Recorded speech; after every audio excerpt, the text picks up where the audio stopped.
Hello and welcome to episode 32 of the CouchScouts podcast. I'm your host, Matt Jackson. With me, as always, I've got my co host, Matthew Cooper What's up? and Matt Rupert. How's it going? Fellas, how are you guys doing, man? Draft weekend is finally over. How'd you guys' draft weekend go? Great. I'm in 4 drafts currently, which is fun. I think it's the most drafts I've had going right after the actual NFL drafts. So it's been a ton of fun this week. Yeah, I think it's crazy how all these drafts have started immediately after the NFL draft, which I guess kind of happens, but it's we immediately go into this process and have no time to analyze the picks. It's crazy. Yeah, dude, it's out of the frying pan and into the fire.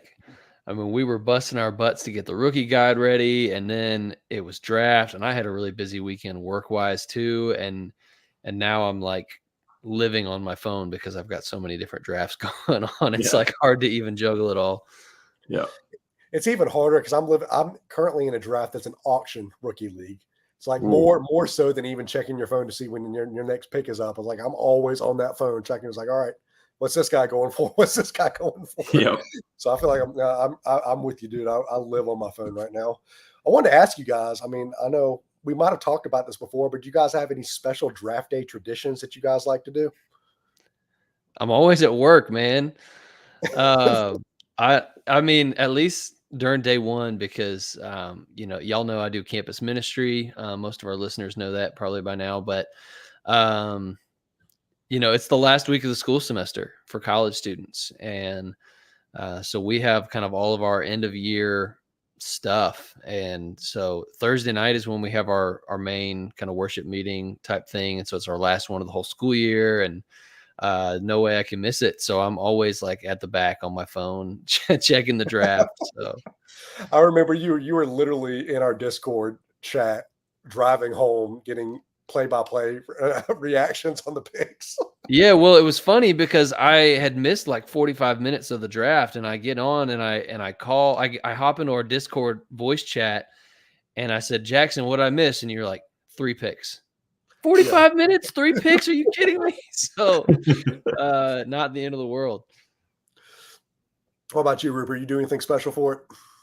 No, nothing special. I normally, just try and make sure to have everything settled, the kids to bed, so I can just kind of sit down and enjoy it by myself. My wife never joins, so just normally just me on the couch having a drink and a snack or something like that. As opposed to that, my wife always joins. We always do this big appetizer thing, cooking a big meal, and we make a whole thing out of it. She sits there and watches it with me.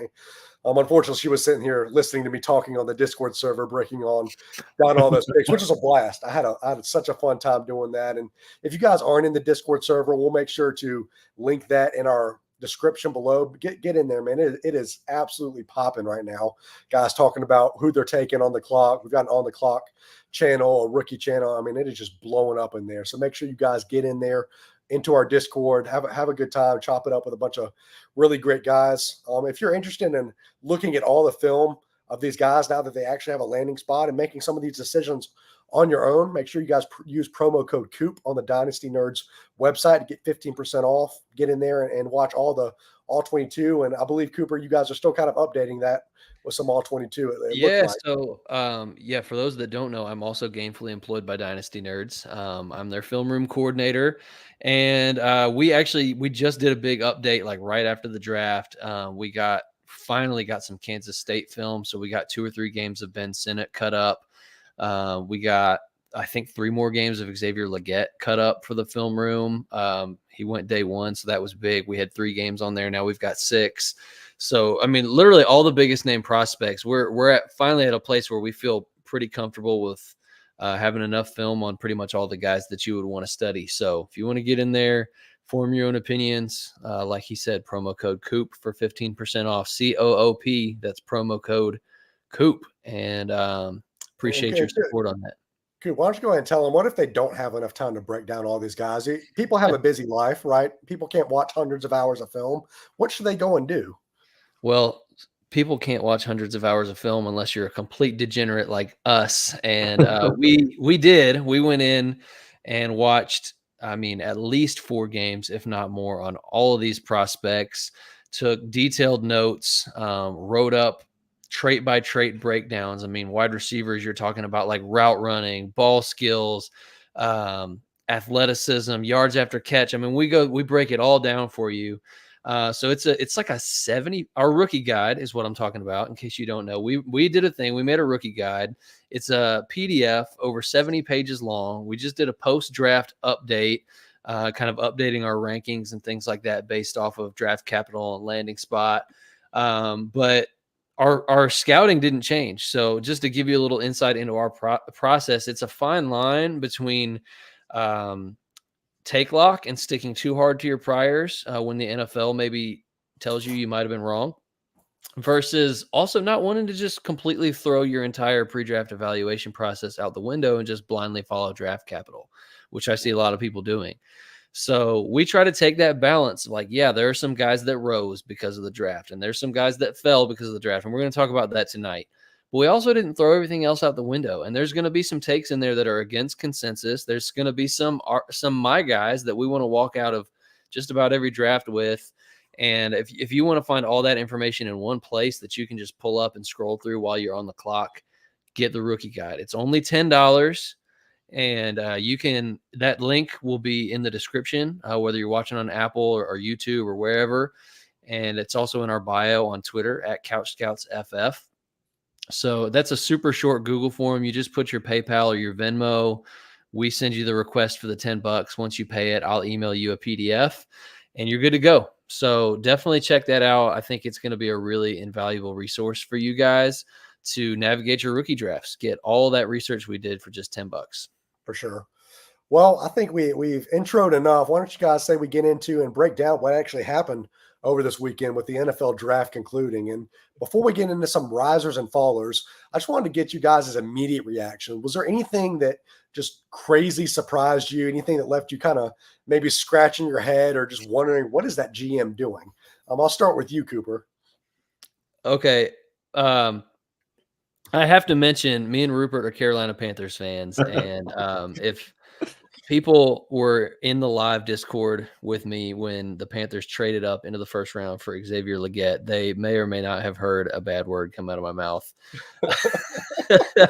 I'm ashamed to say it, but I don't know what we were thinking on that. Like, we just chased the big, fast, can't run routes, unproductive in college archetype last year with Mingo, and it didn't work.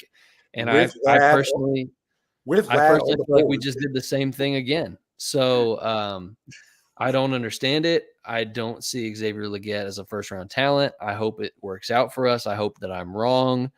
But that one was the one that had me scratching my head and wondering what the GM is doing. I think it's just so crazy. Like, with Ladd on the board, you had Adonai Mitchell on the board. Like, so many guys that we thought much more highly of. But Yep. We're just a couple of guys watching film. What do we know, right? But I was pretty upset with that one. I'll tell you what surprised me initially, right? And it's funny because you had literally just jumped on our Discord call whenever this happened. We were, a couple picks into the draft, and I remember asking you, and it's kind of funny in hindsight now. I was like, "Hey, did the Atlanta Falcons take a quarterback here?" Like, I can't remember who their quarterback is. Is their quarterback even still on the roster? And you were like, yeah, they signed Kirk Cousins to like $100 million contract this offseason. And I was like, oh, yeah, that's right. They're not in the market for quarterback. Well. And then like 3 seconds later, I heard you go, whoa. And I was like, what? Because I was in my car. I didn't have it in front of me. I was like, what's the whoa? And, of course, they took Michael Penix Jr. at number 8 and shocked the whole world. So, yeah, that was a crazy one. I think that's probably the easiest answer to this question. I think the funniest tweet that I saw the rest of that weekend was the fact that somebody didn't tell the Atlanta Falcons GM that this wasn't a super flex league. Yes. That was fantastic. What about you, Rupert? Anything else other than those two that kind of jumped out to you? Or were there any landing spots that you just felt, I mean, we're going to get into this in just a second, but just that were just absolutely perfect? I mean, Xavier Worthy going to the Chiefs is a match made in heaven. Like, I don't think people talk about this enough. Like, they were kind of raked over the coals for trading away Tyreek and, kind of going, zero wide receiver strategy for a while there. And look how it's paid off for them. They got 2 Super Bowls, and now they got a young, not as problematic wide receiver and Xavier will get, who can run routes and run 4-2, take top off the defense, threaten on the short, intermediate, and deep part of the field. Like, what a home run that was. And then conversely, the Bills giving that up and getting a guy that can run really sharp routes and kind of replace Stephon Diggs, they trade back and then take a guy who can't run routes. And then they say he's going to play on the outside, not big slot where he probably should play. Poor Josh Allen. I think that's just a really poor, strategy there from the Bills. Don't you just feel bad for Josh Allen, man? I mean, he cannot get a win, especially against the Chiefs, right? He loses against the Chiefs again. Yep. I mean, you literally, like, you got Matt Harmon, who's like the wide receiver guru, and he's out there saying, like, this guy cannot play X at the next level. He's not ready. The only way he's going to succeed is getting him in the big slot. And so everybody's kind of holding their breath, hoping that he's going to land with a team that's going to use him that way. And then Brandon Beane literally said in the interview after they drafted him, yeah, we're going to have him step in and play the X receiver role for us, like word for word. Yep. So, I mean, that's like worst case scenario for Keon Coleman, I think. And, I don't know that we have him listed here anywhere in our risers and fallers episode. I guess technically he rose for me because he went so high in the draft and he went to the Bills and he's got a clear path to opportunity. But I actually really am pretty much avoiding him at ADP. So yeah, for sure. Well, let's get into some of those risers and fallers. We've each listed out one riser and one faller for each position that we're going to break down tonight. So let's start with the quarterback position. And I'll start with you, Rupert. Who was your quarterback riser after this draft? Easy. JJ McCarthy. I said it in our episode when we broke him down, like the Vikings is the absolute ideal landing spot for him, and that's where he went. Absolutely love the pairing there. He goes to a system that I feel like he'll operate well out of, and then he's got an insane amount of weapons with JJ, Addison, and Hawkinson when he gets healthy, and then he's got Aaron Jones out of the backfield. So I think that's just a match made in heaven, and I'm looking at currently in one of the drafts I'm in, trying to trade up and get him. Yeah, he's a guy that in this auction draft specifically that I am heavily targeting. I've been bidding guys up so they can use all of their money so I can get them a little cheaper. But I mean, you can't argue with the landing spot. I mean, Justin Jefferson and you got Jordan Addison. I was blanking on his name. Jordan Addison on the other side. You got TJ Hawkinson at tight end. I mean, he's stepping into a situation where he is loaded with weapons. And I don't know if we've exactly seen the full ceiling of JJ McCarthy yet. No. So I'm excited for this landing spot. For sure. What about you, Cooper? Who's your QB riser? Yeah, so I put Bo Nix, and not because I'm like super excited about Bo Nix now. Nino says Bo Nix, baby. He's a CFF guy, so he loves all these dudes. I love you, Nino. So Bo Nix, I was pretty surprised. I think everybody was. To me, it felt like a desperation pick at 12. Like, man, all these other quarterbacks are gone, and we can't roll into the season with Zach Wilson at quarterback. But the fact is, like, he was ranked 44th overall in our pre-draft rankings in our composite, and now he's at 20. So that's a huge jump. Yeah. And there's definitely people out there that would argue he should go higher than 20 because that's like back half of the second round for a quarterback that just went top 12. For me, I'm not sold on the player, but you can't ignore the draft capital and the fact that he's walking into opportunity and he's probably going to put up some fantasy points and he's got a decent set of weapons around him. Not great, but decent. So, I mean, they're definitely people are fading Penix and Bo Nix in their rookie drafts. And I get it. It's like when there's all these like really sexy wide receiver and running back names that you want to hit draft on, it's hard to pull the trigger on a quarterback that it feels icky. It feels gross. Yeah. But at some point in the second round, when these guys were drafted that highly in the NFL draft and it's a super flex league, the value's just there and you got to pull the trigger. So I'm going to say Bo Nix is a riser for me. Yeah, and the same line as that, my riser was Michael Penix for kind of the same reasons, right? I mean, I know age is a concern. immediate startability is a concern with Kirk Cousins on the roster. Maybe he hasn't fully recovered from that injury, and that's why they took the shot. I don't really know. But the fact of the matter is he was 23 in our pre-draft rankings. Now he's all the way up to, I believe, 15. Yeah, 15. So, I mean, he's a riser for us, kind of the same reasons that you said. I mean, the fact of the matter is I probably won't draft him at ADP, but he's a first-round quarterback, and he's a top 10 quarterback. So you've got to adjust those rankings accordingly. I mean, he's going to get his opportunity. A team wasted a top 10 draft pick on him. So he's got to be up there in your Superflex rankings. Keyword wasted. Yeah. And that's not meant to disrespect Michael Penix. I just don't get it when you've got Cousins on a 3-year contract that you just paid him all that 4-year money. contract. 4-year contract. And then I think 3 years of it's guaranteed. And then you've got, Penix is 24 already as a rookie. So you're looking at 26, 27 by the time he gets a chance to even maybe get on the field as the projected starter for that team. So that's tough, but yeah, I mean, this is I think the whole dynasty community basically has been reeling the last few days, just trying to figure out where to rank these guys, where to take them in rookie drafts, because nobody expected it. Nobody super believes in these guys, or at least most people don't. But the draft capital's there and the opportunity's there. So the simple fact of the matter is they're falling to like mid-second on almost every draft that I've been a part of so far. I don't know about you guys, but I mean, at that point, when you're a top 10 quarterback, when you're a first-round quarterback, it would be irresponsible to not take those guys at that point. Yeah. Penix just went at the beginning of the 3rd round in a draft I just finished up. So gives you an idea about where you said end of the 3rd round? Beginning of 3rd. Beginning of the 3rd. Okay. Yeah. That's a value. I think that's a value. So our rankings would say that that's a value. Buy the rookie guide and you'll find out who's a value and when you should take them. But should we stay with risers and get into the running backs here? Yeah, let's stay with risers and get into those running backs. And let's go ahead and start with you, Cooper. Who's your riser for this year? Yeah, this is an easy one. And he actually didn't rise that much for me because I was super high on him to begin with. But Jonathan Brooks, he was our consensus RB1 in the rookie guide before the draft. It wasn't particularly close between him and the RB2. And he got the highest draft capital, the only one to go in the top 2 rounds. He got the best landing spot, the only one with a clear path to come in and be the bell cow from day one. And so the only thing really question mark at this point is the ACL. But obviously the NFL just told us they're not worried about it. So the draft capital's there.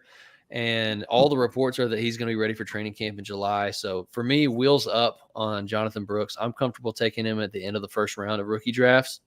And I actually think he's a fantastic value there. Like most years, you would not be able to get a guy like that at 111, 112. Yeah, for sure. Jonathan Brooks was my riser as well. And just to kind of add what you were saying, I've heard a lot of people say, well, he's going to a bad team, so why should I feel comfortable really drafting him? He's going to a team, in my opinion. We loved his 3rd down skill set, his ability to be a blocker, his ability to be a receiver out of the backfield. Look, the Panthers are going to be playing from behind. I know you guys are Panthers fans, but you can attest to this. They're going to be playing from behind a lot. So they're going to have to pass the ball a lot. And Bryce Young, he is for the games that I saw last year, he was under pressure a lot. So he's going to need that good check down option. And Jonathan Brooks provides that. So especially in PPR leagues, at his value, I mean, you're getting the RB1 at the end of the 1st round, early 2nd round. I mean, that is a crazy value to get the best running back in the draft. And just to add what you said, the Panthers spent like $300 million on their offensive line of free agency. So they're really doubling down on focusing on the run game and, protecting the quarterback. And I think those guards are much better in run blocking. There's massive maulers. So, sky's the limit for Jonathan. And we saw how Canales, who was the offensive coordinator for Tampa Bay last year, we saw how he used Rachaad White, like straight up bell cow. I think he was a top 3 fantasy running back last year, and Rachaad White's not even that good. So, yeah, wheels up for Jonathan Brooks. I'm really excited about him. And Rupert, who was your you got the same running back riser? Are we all on Brooks here? I put Trey Benson. I think he has a really great landing spot with Arizona. Good offense, and James Conner's getting up there in age, so he's not going to be around that long to really hold him back. So I thought that was a really good landing spot for Trey Benson. Really liked his talent. He was my RB3, and probably my RB2 now, close to it, with his landing spot being really good. I love that landing spot just because, yes, James Conner is getting up there in age, but he's going to a team that likes to really give a workhorse load to the running back position. I mean, James Conner, for all his injuries and all his medical health issues, still got over 200 carries last year. You give Benson 200 carries in that offense, and he's putting up some stats. So I love that pick. Yeah, the only thing I'm gonna real quick say on that is that this happens a lot of times where a running back comes into a situation like this and they show just a few flashes their rookie year.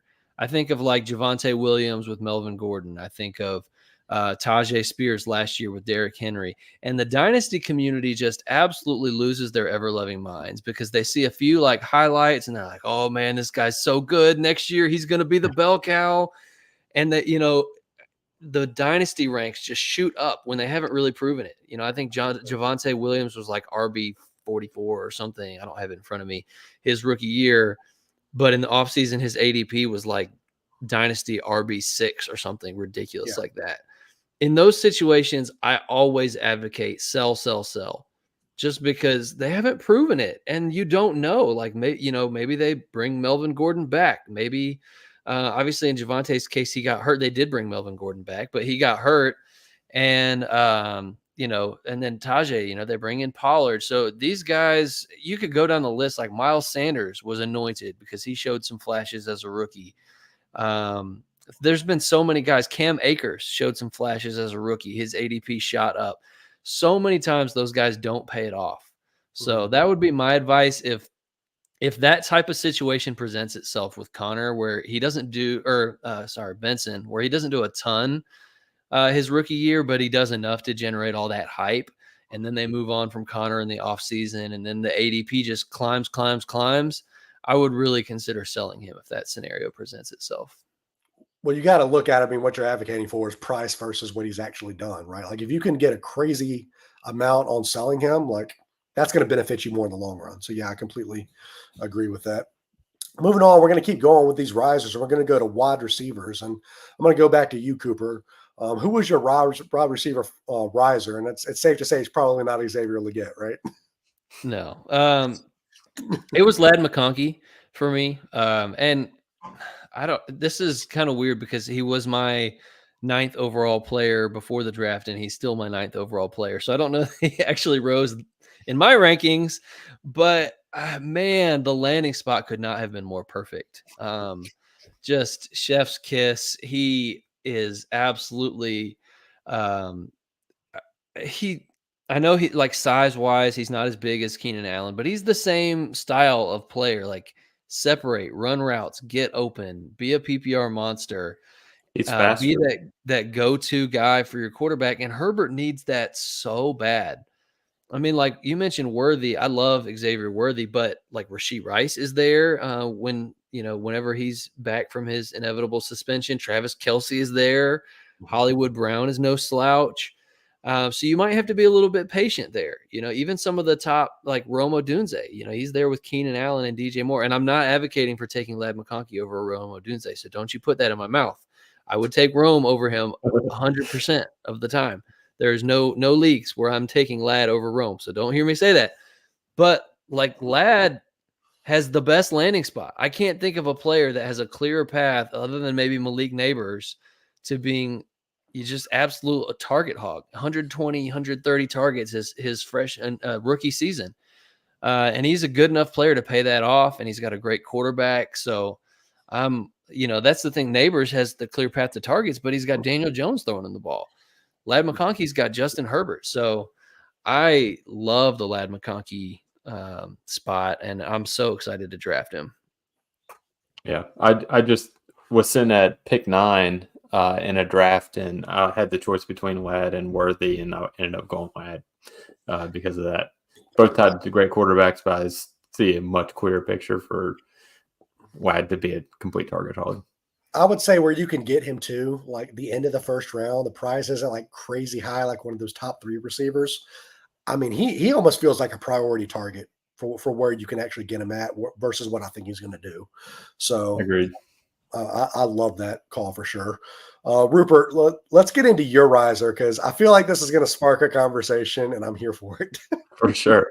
Yeah, I'm going against consistency here because the guy that's, drafted on the third day, I'm listing as a riser. Javon Baker, I just believe way too much in the talent. And looking at the Patriots depth chart there, like, no way Polk is beating him out, even though he got higher draft capital. I think that's just the Patriots, again, taking the wrong wide receiver, which they've done for the last 2 decades, right? And they just kind of looked up and had Baker fall to them in the fourth so they could kind of redeem themselves. There's Demario Douglas, who's a fun little slot receiver there, but he's not going to be an X on the outside. I think Baker's a clear X for that team, and he's going to be the guy that Drake May is going to be throwing the ball up to. I feel like he's going to be like the safety blanket, or like, when all hell breaks loose in the pocket, he's just going to throw it up to him. I think he runs good enough routes to where he's going to separate and earn a bunch of targets. So I think Baker's going to prove to be the number 1 on that team. So I listed him as my riser. So over to you, Cooper, because I mean, riser in talent, maybe, but can a 4th round receiver, somebody that's admittedly falling in some rookie drafts, be considered a riser? No. So first of all, you said you believe too much in the talent, and I'm going to go ahead and agree with you there. It's too much. I love Javon Baker. I am probably going to have almost 100% exposure to Javon Baker because of where his ADP is. But to call him a riser after he fell to day 3 on the NFL draft, like, that's crazy, Rupert. I'm just going to say it. It's crazy. You're crazy. It's a riser because of the landing spot. It's not like if he would have went, day 3 to the Colts like Anthony Gold, then but like the landing spot is why he's like buried. The landing spot is why he's still on the draft board and like somebody that we actually want to target late. But that doesn't make him a riser when he goes in the 4th round. I don't know. For me, like, I mean, our consensus rankings, he dropped from 15 to 18. And that's only because Rupert's deposit ranking by like 10 spots. So me and Jackson had him in the low 20s. So like back half of the 2nd round, which that's still like way above consensus. If we have him ranked back half of the 2nd round and he's going back half of the 3rd round, that means we're going to get a ton of shares. But I literally texted Cooper while I was we were remaking or getting ready to send out the post-draft rookie guide. And I was like, dude, I'm redoing these rankings. And Rupert is pulling up our Javon Baker ranking crap ton. I mean, like, I wondered if it was a typo. I was like, wait, Rupert, like you have him at wide receiver. You have not wide receiver 12, overall 12, like end of the 1st round. Like, I know, that's just too rich for me. I do love Javon Baker, but he's actually was the one I listed as my wide receiver faller for this episode. And you see, though, I would say I'm playing my flag on him. Just to kind of wrap this up in a neat bow. My reputation on the line here. To wrap this up in a neat bow, we're all kind of saying the same things essentially, right? Rupert, you have him as a riser. We both have him as a faller, but he's somebody we're all targeting. Right? Yeah. But based on his ADP, where you can get him, I'm with you, Cooper. I'm going to have almost 100% exposure on Javon Baker. I mean, where I can draft him at, there is no one that comes close to touching his talent where he's going right now. Yeah, I mean, I completely agree with everything you said about the landing spot, Rupert. I totally believe that he's a better player than Jalen Polk. And I've seen all over Twitter today, like, hey, if you draft a 4th round player over a 2nd round player, you're an idiot. Stop. You're, whatever. But I mean, like I said, it's a fine line between just blindly following draft capital versus sticking to your process. And I mean, I think I had almost 16 points higher on film grade Baker over Polk. So that's a huge difference. I'm not throwing that out the window. And if you're telling me those guys are going in there with an open camp battle, I'm going to trust my eyes, and I'm going to take the guy late in drafts. It's a dart throw anyway. It's a risk. So let me just take a guy that I believe in And I'm going to, like I said, even though I said he's a faller for me, I'm still planting my flag there too. I'm going to say, look, my bold prediction, he is going to outperform Jalen Polk. He's going to have a better career as a Patriot than Jalen Polk. And I think similar to like when Christian Watson went really high and Romeo Doubs went in the 4th round, and Doubs has had a better career, I would say, to this point as a Packer. So yeah, I'm with you on the take. To call him a riser is a little bit too far for me, but we can move on. I guess a riser in the sense that I'm going to be having even more shares now. I could get behind that. Yeah, I can get behind that too. Moving on, my riser, we've kind of already mentioned him, but Xavier Worthy. And I understand your concerns, Cooper. I mean, he's got Travis Kelce on the roster. I would argue that Travis Kelce took a step down, and he's aging out of there. You got Rashee Rice, who is in a little bit of legal trouble right now. So I mean that More than a little. I mean that roster is wide open for a player that can come in there and be a baller, and that's what Xavier Worthy is. I understand he's got some issues with physicality, some drop issues, but I mean this dude runs such crisp routes. He's the fastest wide receiver in the history of the NFL. I mean, you're talking about a guy that can come in there and almost immediately perform, and you're getting him at I've seen drafts him going at 109, 110. I mean, you're adding that piece to a roster that made a deep playoff run. I mean, that value you cannot find, in my opinion, a better wide receiver than Xavier Worthy. And I know I've been bullish on Xavier Worthy this entire process, but I love his value and his talent. Well, we all loved his tape. We all had high film scores on him. He gets the 1st round draft capital. He goes to, arguably the most high powered offense in the league. So I'm not down on the landing spot.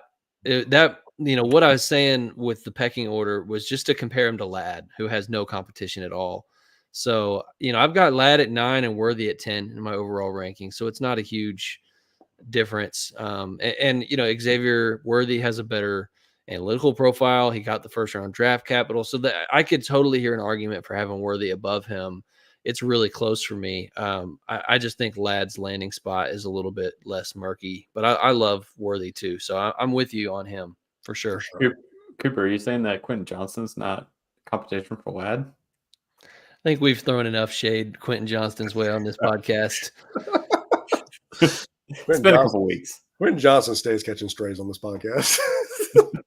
Moving on to tight ends, though. I'm going to start with you, Rupert, and Cooper. You can kind of add in here a little bit because you guys chose or you didn't choose the same tight ends. I'm excited about that. So, Rupert, let's start with you. Tight end riser. Yeah, I changed it up because I let Coop take that one. But I really like, even though he went in the 4th round, JT Sanders going to the Panthers, where, again, there's really no competition there. There's Tommy Tremble and Ian Thomas and, a converted wide receiver. So there's a lot of opportunity there. So I really like, he stayed fairly flat in my rankings. But I just think that the landing spot's good and he's got a really good opportunity. I think he comes in right away and he's the tight end 1 for that offense. For sure. And Cooper, do you want to speak to that a little bit? Because I see what you got down here on the sheet a little bit. Yeah, well, I had JT Sanders as a faller, so we're in disagreement again, but we actually see it pretty similarly. I mean, like when I saw that he when I saw that he did not get drafted on day 2, I was like, oh wow, he's probably going to fall way down my rankings. But then when I saw like he's the very first pick of day 3 and he goes to an ideal landing spot, it's like, all right, he's not going to fall as much as I thought. So it's only a few spots. I like JT Sanders overall, but he did fall because he was my tight end 2. Now he's my tight end 3. So my riser is Ben Sinnott. So that's pretty chalk at this point, but he goes in the 2nd round. Like that's really good draft capital. And there wasn't a ton of film that we could find on Ben Sinnott before the draft. Now we've got 3 or 4 more games in the film room, so we can go back and watch some more. But what we saw, we really liked. He's not a blocking tight end. He is a receiving tight end. He's exactly the type of tight end you want for fantasy. He goes in the 2nd round. He's got Zach Ertz there to mentor him a little bit. He's, in the short term, maybe Ertz eats into his workload, but clearly like they drafted him to be their starting tight end long term. So yeah, I'm pretty high on Ben Sinnott. I think, where you can get him in the late 2nd round, early 3rd round of rookie drafts is pretty good value. So he's a riser for me. For sure. And just to kind of wrap a neat bow on it, my riser, Eric All, somebody that we didn't really cover in the rookie guide, but I mean, he got the draft capital, and I've heard a lot of good things about him. Just his ability to run routes, his ability to stretch the field, and take the seam, and just be a really good player at the tight end position. Comes from Iowa, but he played with Michigan for a little bit. Um, Look, he got the draft capital that you wanted him to get to the Bengals, and I believe it was round 4. And I mean, that's something you can't ignore, I feel like. I mean, he doesn't really have much competition on that roster. I know the Bengals aren't historically don't like really feature the tight end position, but he's still a riser for me and somebody at value that I'm excited to take a dart throw on late in the drafts. Yeah, and that's what it is. It's a dart throw. I mean, he went from a guy that we didn't even write up in the rookie guide because he wasn't on our radar to now a guy that I think we would all throw a dart on, 4th round of the rookie draft. It's a high-powered offense. It's a good quarterback. Draft capital is not great. It's okay. But the fact is he's a receiving tight end. Again, he's not a blocking tight end. So, and he probably would have gone higher in the draft if not for his very extensive injury concerns. So, he's a guy that in 2025, if he can get healthy, this is a long-term play, but he could be a guy that surprises people. So I like that shout out, Jackson. Yeah, for sure. Well, let's get into some of our followers. And again, we're going to start back at the quarterback position. I'm going to go to you, Cooper. Give me your quarterback faller. Yeah, and Nino, if you're still listening, I apologize. It's got to be Spencer Rattler. Taking shots at Nino again. I'm not trying to take shots at Nino. I know he loves Spencer Rattler, and I know he's got to be sad that Spencer Rattler fell all the way to the 5th round. My heart goes out to you, Nino.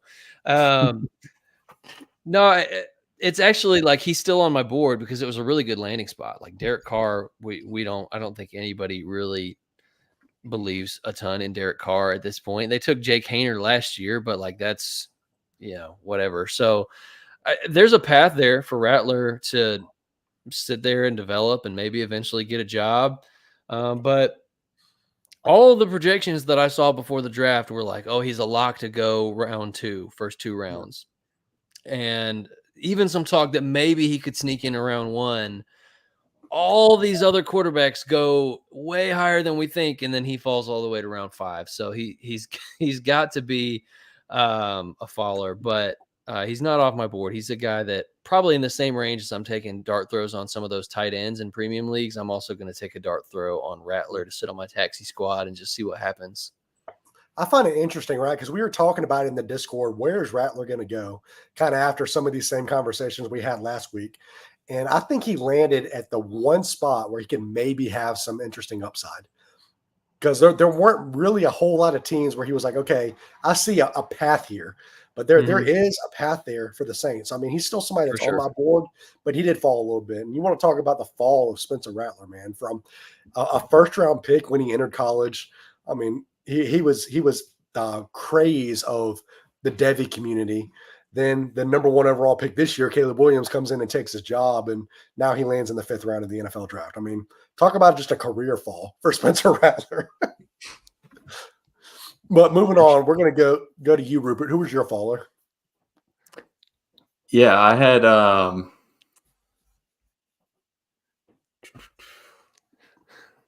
Michael Penix landing in Atlanta. It's my faller, even though he got that insane draft capital.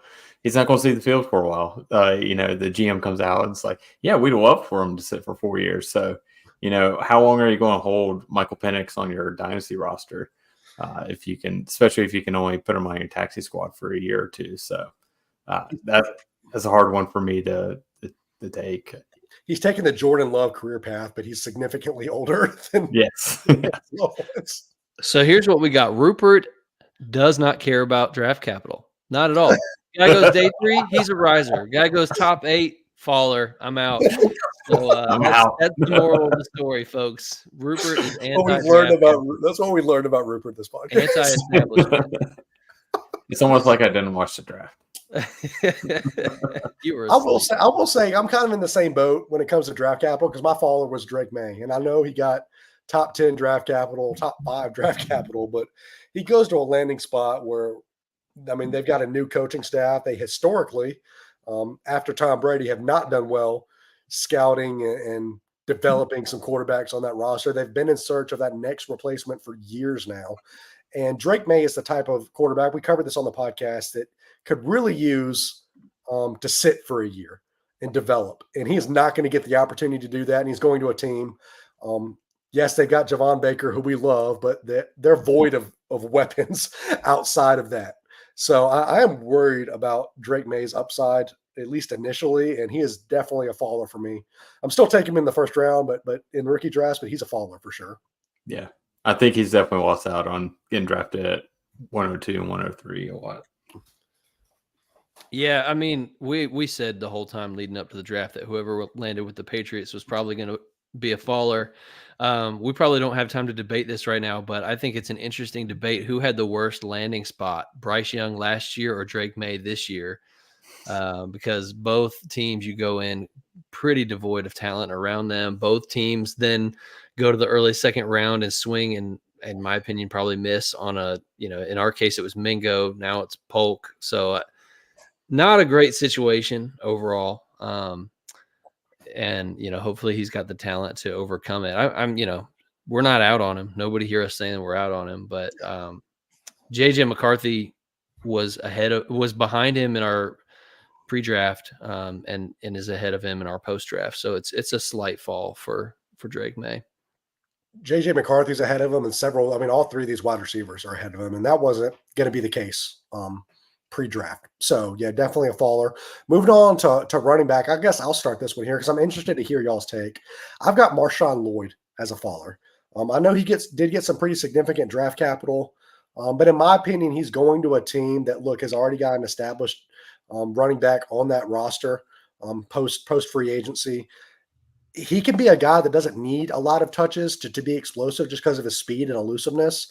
But I'm not crazy about the Green Bay landing spot. I don't know about you guys. I mean, for me, I was really disappointed he didn't get picked by the Cowboys when the Cowboys were up in the draft. That kind of confused me a little bit. But where he landed, he's definitely a faller for me. But what do you guys say about that? Yeah, I'll speak a little bit. No, go ahead, Rupert. Yeah, I agree. And Josh Jacobs' contract, they can't get out of for a couple of years. Like they'll have a lot of dead cap if they cut him in the next couple of years. So they're tied to him for a while. So it's going to be quite a long time unless, injury hits. So I'm not, completely out on him, but yeah, I agree. He's fallen. Yeah, I'll have to check on that because I was reading somewhere that next year, if they wanted to get out from Josh Jacobs, they could do it like post June 1st and it would only be like a $9 million cap hit or something. So that's worth looking into because to me, like last year, Josh Jacobs kind of survived on pure volume. He was one of the least efficient running backs in the league last year. And so I think pass catching is all right for Josh Jacobs, but often even the Raiders wanted to use other guys. Marshawn Lloyd, to me, is a great pass catcher and somebody that at the very least should have a role and be a flex-worthy player as a change of pace guy this year with potential, for them to say, hey, he's the better player. We need to move on from Jacobs. So I don't know. He's one of only 3 running backs in the entire class that got day 2 draft capital. And he was my RB3 before the draft. He's my RB3 after the draft. It's just different guy at 2. So I had Bucky Irving at 2. Now I've got Benson at 2. But Marshawn Lloyd stayed the same. So for me, he's not – I don't love it, but I'm not dropping him way down either. For sure. Well, let's get to you, Cooper, for your faller. And I mean, how much further can this guy fall? I'm interested to hear this take here. He's not fallen in my mind because I already was super low on him. Braylon Allen. I mean, like there were still some people out there that were like, hey, I love the film. He's, everybody's sleeping on him, overthinking it, put up 1,200 yards as a true freshman, 17 years old in the Big 12. And people I respect, people I love that said that. And I was just really curious because I said all along he's going to go day 3.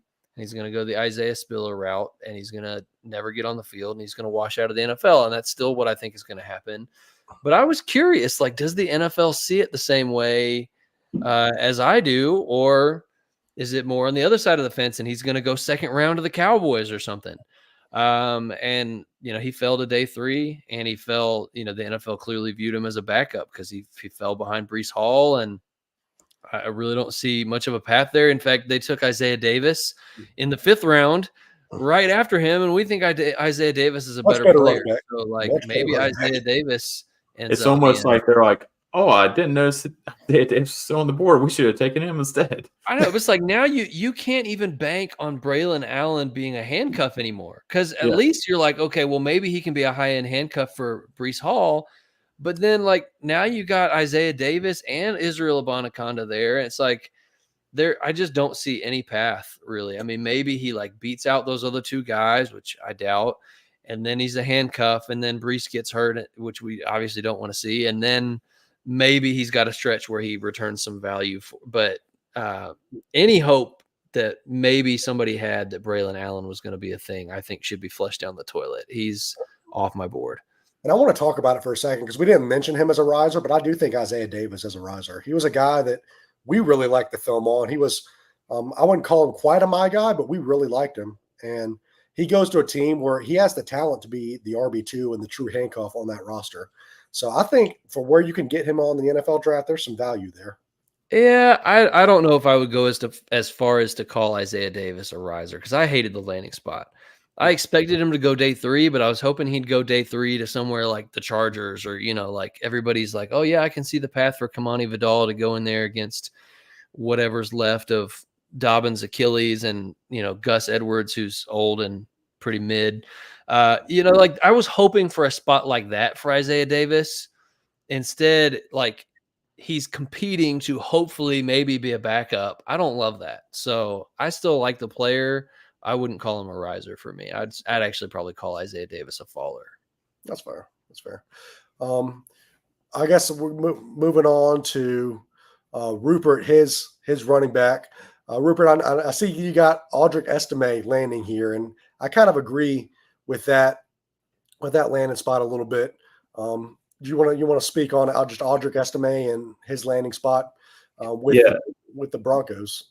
Yeah, he goes to a pretty busy backfield, I guess you could say, with Javonte Williams. I feel like they're kind of similar players, first and second down players. And even Sean Payton said in his press conference that he views Estime as a first and second down player.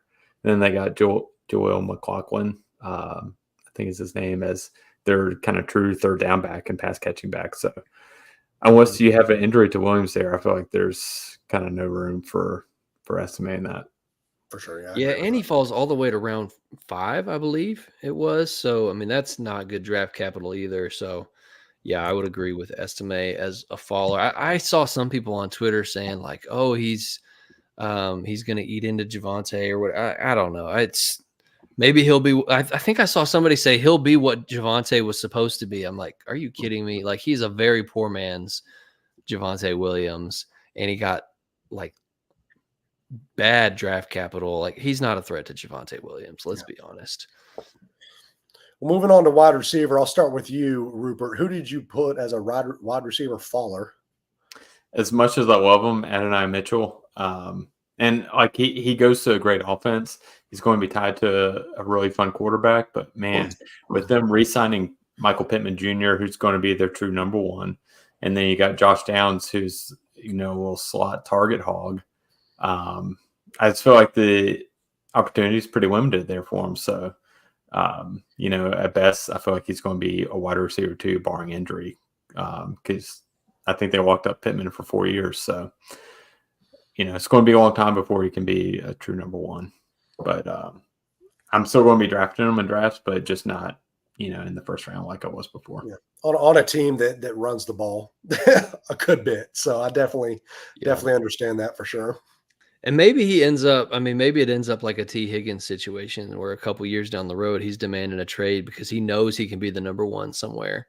Yeah. And T. Higgins, while he hasn't been able to unlock his full upside, he's still been a really good fantasy asset. So, Adonai Mitchell's not dead to me by any means. In fact, with his upside on film, but also some of the risks that were there from an intangibles standpoint, shall we say. I was nervous taking him at the end of the first round, which was where we had him ranked before the draft. Now I can get him in the middle of the second round. I feel way more comfortable throwing that dart there. So I kind of like his new price. And he's still got second round draft capital, which is still pretty good. He's still got a clear path to opportunity. So, I agree he's fallen a little bit, but he's definitely someone that I'm still targeting and will probably end up. I've actually already drafted a couple shares of him. So, yeah. I just got him at 2-6 in a 14-team league, and some of the guys going around him, Ricky Pearsall, Blake Corum, Xavier Legette, Troy Franklin, Keon Coleman. I mean, for that value, I love his price right now. And I also just got him at 2.7, so I was incredibly happy. I ended up trading up to get him because it's like, man, he fell that far. I got to go get him. For sure. My faller, and I know this may not be too terribly surprising, but my faller was, let's see if I can find it. Geez, Troy Franklin. See, that's why I should have listed down the faller, Cooper. Yeah. Anyway, my faller was Troy Franklin. I mean, you look at it, he was a guy that I anticipated maybe getting some good draft capital, day 2 draft capital, and it just did not happen. He fell all the way to day 3 and round 4, lands with the Denver Broncos, where that quarterback battle is going to be just absolutely insane. Like, who's going to be throwing him the ball? So he's got to be a faller for me. I like the skill set, but he does not have much. I wouldn't say much of a chance, but he's definitely somebody that you can get a little later than I was willing to take in pre-draft. Yeah, I am definitely still in on Troy Franklin. I was nervous, when he fell to day 3, but the landing spot I think is great. Similar to Baker, it's like the landing spot was good enough that he's still on my board, and I'm still comfortable taking a dart throw on him. And now you can get him way later. You had to draft Troy Franklin late first, early second before the draft, and now he's third round, maybe later. So I'm going to be throwing some darts. I think that Cortland Sutton is going to start on the outside as their X, and then it's going to be a competition between Franklin and Marvin Mims for who's going to start in 2 wide receiver sets. And my money would be on Franklin. I just think I didn't like Mims all that much as a prospect last year. I think Franklin's a much better player. And, he's already got that chemistry with Bo Nix from college too. So I like Troy Franklin, and I wouldn't take him till like back half of the second round. I would prefer to give him in the third if possible. But I'm definitely still in to throw some darts on Troy Franklin. For sure. Well, let's wrap it up with tight ends. And I'll start with you, Cooper. Who was your tight end faller? Yeah, I mentioned it earlier, so I'm not going to spend a bunch of time on it. JT Sanders, just because he fell to day 3 and Ben Sinnott was drafted so much earlier, he fell from my tight end 2 to my tight end 3. For sure. And my faller, just to kind of put a bow on it, I guess, Jaheim Bell, just because he was a guy that I saw a lot of the dynasty community really high on him. And I'm gonna be the first to say it. I didn't like his film when I watched his film. I didn't think he was a great route runner. I didn't think he was that good after the catch. And he just gets horrible draft capital. He falls all the way to round 7. I mean, he's not somebody that I even feel comfortable taking a dart throw on anymore. And he was ranked in our pre-draft process. So he is probably one of the easiest fallers at the tight end position for me. Rupert, yeah, I can agree with that. It's kind of hard. I feel like not a ton of tight ends really fell because it seemed like it's the top 3 and then a bunch of dart throws. But I'll just throw out Theo Johnson, who got a lot of hype after the combine and having an insane athletic score, and then he's going to the Giants, and they got not the best offense. They kind of support tight end growth, and it's got a couple guys in front of them. So I feel like it's kind of a long shot there now. I kind of like Bellinger too. I've been holding him on some rosters. Same. Daniel Bellinger, waiting, hoping for I was excited about him before they went and got Waller, and now he's finally looks like going to get an opportunity. So, if I had to gun to my head, bet on Daniel Bellinger or Theo Johnson, I would bet on Daniel Bellinger. Yep, exactly. Same. Sure. Well, guys, that about does us for tonight. Enjoyed talking rookie draft for you guys. Enjoyed breaking down some of these prospects, these risers and fallers that are now on teams. If you guys are interested in hearing more about some of our opinions on these guys who are my guys, make sure you guys buy that rookie guide. A lot of valuable information in that. The link is going to be in the show description. You can also find it on our Twitter. But where do you, we'll start with you, Cooper. Why don't you tell the people where they can find us on Twitter and where they can get plugged in with us at? Yeah, so shout out Dad30 on YouTube, says he just found us, might not be able to watch live tonight, but he subscribed. Thanks for the sub. If you are watching, definitely drop us a sub, drop us a like, leave a comment, helps other people find the channel. If you're on Apple, leave a 5-star review. But you can find me on Twitter at CouchScoutsFF. You can also find me in our free Discord. The link will be in the description. And if you are on Apple and you want to check out the YouTube page, it's just youtube.com/@CouchScouts. So appreciate y'all tuning in tonight. And Rupert, where can they find you on Twitter/X? Yeah, you can find me at Matthew Rupert FF. Awesome. Well, enjoyed it tonight, guys. Had a great time. We'll be back again next week with you guys doing some more fun, talking about some guys. So I'm excited for that. Make sure you join us next week on Tuesday night. But until then, we will see you guys next week.